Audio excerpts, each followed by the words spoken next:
ينتظر عدد كبير من أولياء أمور وطلاب تالتة ثانوي موعد ظهور نتيجة الثانوية العامة 2024 الدور الأول للدخول بعدها في مرحلة التنسيق بالكليات المتاحة أمام الطالب، وده وفق مجموعه.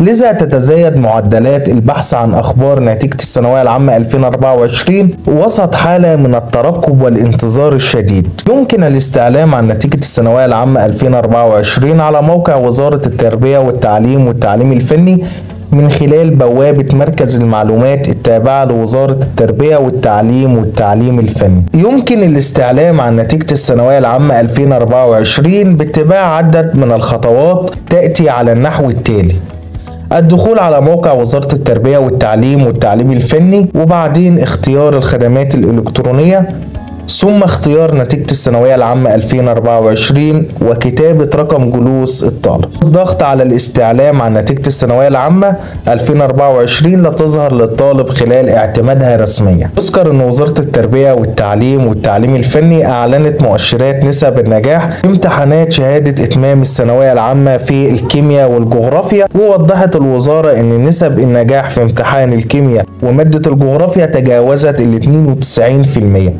وقال شادي زلطة المتحدث الرسمي باسم الوزارة إن إجراءات التصحيح ورصد الدرجات لا تزال جارية.